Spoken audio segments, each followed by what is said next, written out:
Marvelous Bible lesson is taken from Genesis 11th chapter. Now the whole earth had one language and the same words. And as people migrated from the east, they found a plain in the land of Shinar and settled there. And they said to one another, "Come, let us make bricks and burn them thoroughly." And they had brick for stone and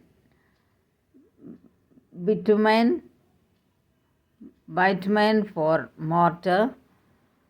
Then they said, "Come, let us build ourselves a city and a tower with its top in the heavens, and let us make a name for ourselves, lest we be dispersed over the face of the whole earth."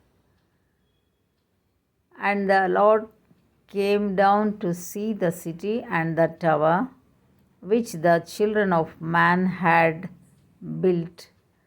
And the Lord said, "Behold, they are one people, and they have all one language, and this is only the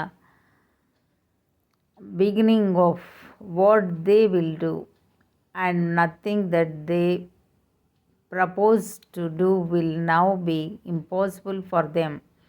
Come, let us go down and there confuse their language, so that they may not understand one another's speech." So the Lord dispersed them from there over the face of all the earth, and they left off building the city.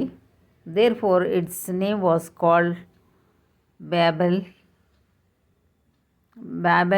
because there the Lord confused the language of all the earth, and from there the Lord dispersed them over the face of all the earth.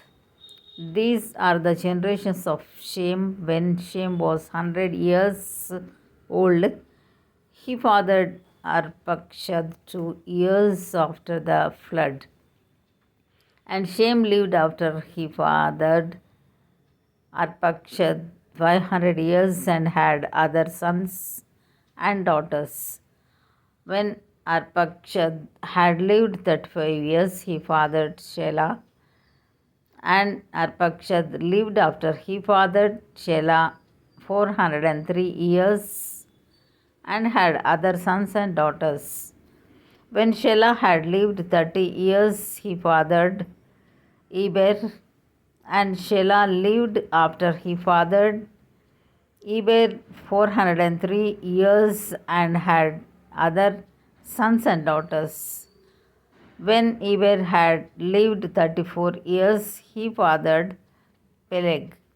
And Eber lived after he fathered Peleg 430 years and had other sons and daughters.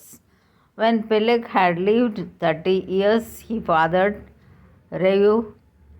And Peleg lived after he fathered Reu 209 years and had other sons and daughters. When Reu had lived 32 years, he fathered Serug. And Reu lived after he fathered Serug 207 years and had other sons and daughters. When Serug had lived 30 years, he fathered Nahor. And Serug lived after he fathered Nahor 200 years and had other sons and daughters. When Nahor had lived 29 years, he fathered Terah. And Nahor lived after he fathered Terah 119 years and had other sons and daughters. When Terah had lived 70 years, he fathered Abram, Nahor, and Haran. Now these are the generations of Terah.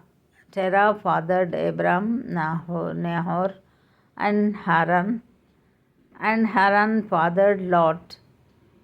Haran died in the presence of his father Terah in the land of his kindred in Ur of the Chaldeans. And Abram and Nahor took wives. The name of Abram's wife was Sarai, and the name of Nahor's wife Milcah, the daughter of Haran, the father in Milcah and Iscah. Now Sarai was barren, she had no child.